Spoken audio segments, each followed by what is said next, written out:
ګورئ معرفه بالندا دا به معرفه اله جوړیږي چې کله تعیین مقصود وي. چې کله تعیین مقصود نه وي نو بیا به ګورئ معرفه جوړیږي. مثلا ای سړیا زما لاس ونیسه، نو د سړي نه خاص سړی مراد دی نه. نو مخکې زموږ سره د خصوص او عموم په اعتبار سره د اسم دوه قسمونه دي. څو قسمونه دي؟ یو ته وایي معرفه او یو ته وایي نکره. معرفه هغې اسم ته وایي چې په د یو معین څیز دپاره وضع کړی شوي، او نکره هغې اسم ته وایي چې د یو غیر معین څیز دپاره وضع کړی شوي. د معرفې اووه قسمونه دي: علم، مضمرات، اسماء اشارات، اسماء موصولات، معرفه بالندا، معرف باللام، معرفه مضاف الى المعرفه. اوس دا اووه قسمونه د معرفې دي. او د نکره د دې نه علاوه ده. د معرفې پہچان څنګه دی او د نکرې پہچان څنګه دی، معرفه به څنګه پیژنو، نکره به څنګه پیژنو، وغیره وغیره. ګورئ اولنی موږ وی معرفه به علم. معرفه به علم اصل کې دا هغه معرفه ده چې د یو څیز نومي زید نوم دی که نه دی؟ نو دا معرفه به علم ده. معرفه به علم ده. او معرفه به معرف باللام. معرفه به معرف باللام هغه معرفه ده چې دا په دې باندې الف لام داخلي. مثلا یو رجل دی که نه، یو الرجل دی، نو الرجل څه شی دی؟ معرفه ده. الرجل څه شی دی؟ معرفه ده. او معرفه کومه معرفه ده؟ معرفه به معرف باللام ده. او بیا زموږ سره دریم قسم و د معرفې کومه؟ معرفه به ضمیر. معرفه به ضمیر هغه وایي مثلا انا، انت، وغیره وغیره. ګوره په دې معرفو کې د ټول نه غټه معرفه چې کومه ده هغه د متکلم ضمائر دي، او بیا د غائب دي، او بیا د مخاطب دي، او بیا د غائب دي، بیا د مخاطب دي، او بیا غائب دي. د دې وجې نه متکلم ته عارف المعارف وي. عارف المعارف وي. او بل خبره دام کیدی ذهن کی چې دریم قسم زمونږ سره دی اسماء اشارات. اسماء اشارات خو تاسو پیژنئ، هذا، هذان، وغیره وغیره. او اسماء موصولات هم تاسو پیژنئ، الذي، اللذان. او اسماء اشارات او اسماء موصولات ته مبهمات هم وایي. پنځم قسم دی معرفه بالندا، یعنی هغه اسم چې په خپله نکره وي خو په دې باندې حرف ندا داخل شي. مثلا رجل، نو یا رجل، نو دا معرفه ده ځکه چې متعینه شوه که نه. او معرفه به مضاف الى المعرفه، یعنی هغه معرفه چې د دې پنځو قسمونو نه یو طرف ته مضافي، یا ضمیر طرف ته مضافي، مثلا غلامه یا علم طرف ته مضافي، غلام زیدین یا اسم اشاری طرف ته مضافي، یعنی غلام هذا یا اسم موصول طرف ته مضافي، جیسے غلام الذي عندي یا معرف باللام چې کومه دی معرفه به الف لام طرف ته مضافي، جیسے غلام الرجل. غلام الرجل. نو په دې صورتونو کې دا زموږ سره رااله د معرفي اقسام، معرفه او نکره. اوس ګورئ د نکرې او معرفي په ترجمه کې هم فرقي. مثلا چې کله راشي موږ ته رجلون معنی یو سړی، عام سړی. او الرجل معنی خاص سړی. د الرجل معنی خاص سړی. او د معرفي او نکرې په باره کې یو څو قاعدې ضابطې ذهن کې کېدی. ګورئ موږ دا ویلو بسا اوقات معرفي طرف ته د یو څیز اضافت کېږي، لیکن د هغې باوجود هغه نکره معرفه جوړیږي. او موږ اسماء متوغله فی الابهام موږ ویلو که نه ویلو چې معرفي طرف ته اضافت هم شي لیکن بیا هم هغه معرفه جوړیږي. مثلا نحو، غیرو، شبهو، سوا، مثلو وغیره وغیره. دي الفاظ اضافت وشي معرفي طرف ته لیکن بیا هم دا معرفه جوړیږي، بیا به هم نکره وي. ګورئ معرفه بالندا دا به معرفه اله جوړیږي چې کله تعیین مقصود وي. چې کله تعیین مقصود نه وي نو بیا به ګورې معرفه جوړیږي. مثلا اے سړیا زما لاس ونیسه، نو د سړي نه خاص سړی مراد دی؟ نه، خاص سړی دې مراد دی ځکه چې اړون سړی یې نه که نه. تو لہذا په دې صورت کې به دا معرفه جوړیږي نه، بلکې معرفه بالندا به اله جوړیږي چې کله د آیت متعین سړی مقصودي متعینه. پوه شوئ که نه پوهه؟ پوه شوئ جی. ګوره لفظ الله دا اعرف المعارف ته او د هغې نه وروسته اولنۍ درجه د مضمراتو ده، بیا د اعلامو ده، بیا د اسماء اشاراتو ده، بیا د معرب باللام ده، او بیا د موصولاتو ده.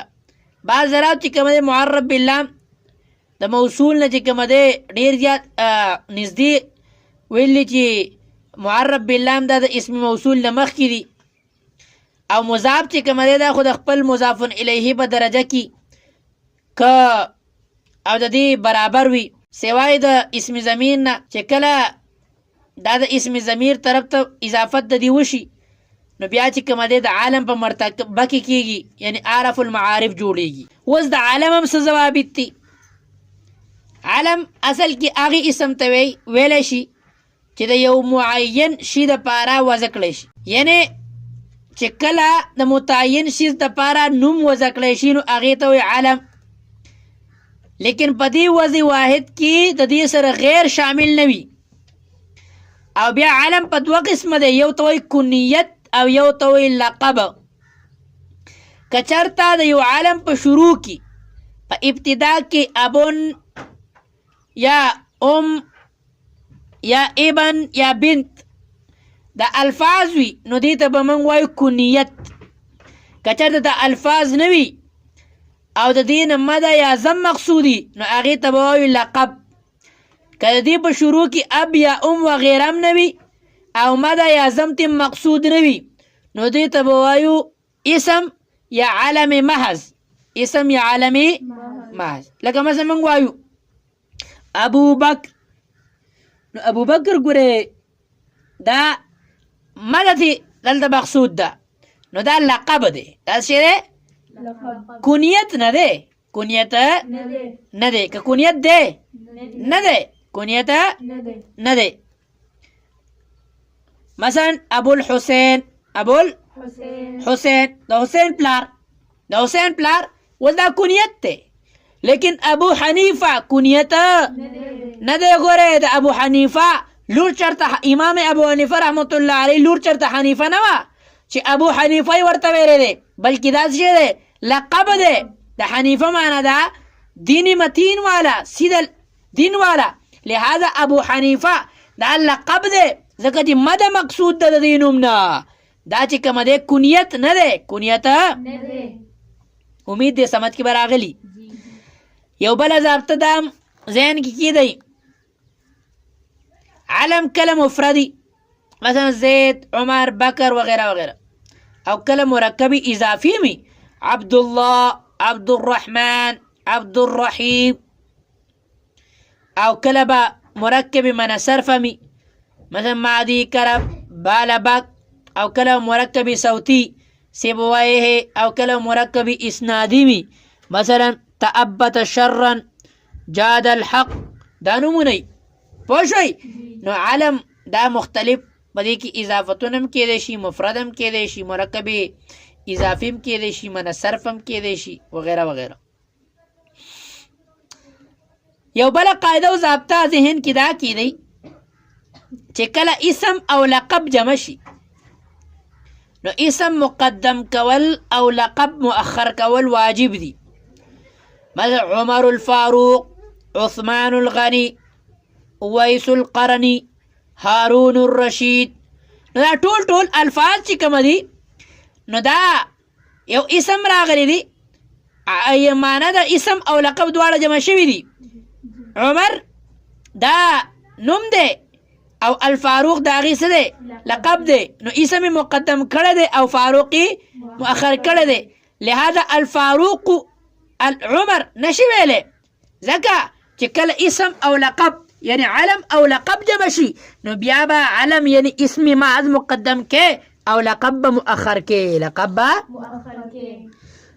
مؤخر کې لیکن کچرته لقب مشهوري لقب نو هغه مقدم کول جایز دي مقدم کول قرآن مجید کې بتا سولې دي انما المسيح عيسى ابن مريم انما المسيح عيسى عليه الصلاة والسلام نوم سو عيسى او مسیح سو لیکن مسیح مقدم کړه دے کنه دے لیکن مسیح معروف او مشهور دے کنه د دې وجه نه مقدم کړه دے پوه نه شئ او چې کله اسم او کنیت د مشي نو ترتیب ضروری پکې نه دی ترتیب پکې ضروری مثلا ابو حفص عمر ابو حفص یا عمر ابو حفص دواړه ویل جایز دي دواړه ویل یو بل قاعده او ضابطه ذهن کې کیدی ګوره چې کله علم تسنیه یا جمع راوړي نو هغه به نکیره جوړیږي هغه به خو د معرفي جوړولو دپاره په هغې باندې الف لام داخلول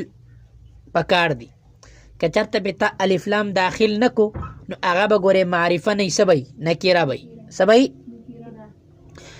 الزیدان الزی چې کله تا زیدان زیدون د دې تسنیه ته راوړه نو دا به جوړه شي څه شی نکیره به جوړه شي د معرفي دپاره به په دې باندې ته الف لام داخلې اله به دا معرفه جوړیږي ورنه بیا به نکیره وي څه به وي نکیره وي پوه شئ ها اچھا یو بله قاعده هم ذهن کې کیدی چې کله د یو سړي د نوم موږ جمع راوړو نو د هغې دوه صورتونه جایز دي اولنی جمع مذکر سالم مثلا زیدون د دې جمع راوړي نو زیدونه یا به جمع مذکر جمع مکسر راوړي مثلا ازیادون لیکن جمع مذکر سالم راوړل بهتر دي که چېرته د ښځې د نوم جمع راوړي نو هلته دوه صورتونه جایز دي یو جمع مؤنث سالم مثلا د زینب منګه جمع راوړو نو زینبات به وایو څه به وایو او چې کله یا به جمع مکسر راوړي مثلا د زینب به راوړو زیانب په دې کې هم اولنی صورت بهتر دی یعنی جمع مؤنث سالم به راوړي یو بله ضابطه هم ذهن کې کیدی چې کله یو پوره کلمه او د هغې نه مراد لفظ وي د هغې معنا مراد نو دا به علم وي دا به مثلا ګورئ منګه وایو که نه این کلمة الاستفهام این کلمة نو کلمة الاستفهام دا علم دی که نه دی د دې لغوي معنا مراد استفهام والا کلمه معنا مراد نو په دې صورت کې به دا صحیح علم په دې صورت کې به دا صحیح یو تقسیم علماو ذکر کړی دی هغه دا ذکر کړی دی چې علم به اعتبار تشخص په دوه قسمه نه دی علم به اعتبار تشخص یو علم مشخص یو علم جنس نو علم مشخص هغې علم ته وایي چې اصل وضع کې د یو سړي دپاره خاص وي اصل وضع کې د یو سړي دپاره مثلا عمر بکر فلا فلا او علم جنس هغې ته وایي چې د جنس ټولو افرادو ته شاملي مثلا نجاشي نجاشي د حبشي هر بادشاه ته به نجاشي وي د حبشي هر بادشاه ته به نو دا خو علم دی که نه دی که نه یا فرعون نو فرعون خو خپل نوم فرعون نو لیکن فرعون هر د مصر بادشاه ته به څه وي فرعون نو دی وایي عالم جنس عالم مشخص نه دی پوه شوئ امید دی په سمت کې به دا راغلی صحیح ده که نه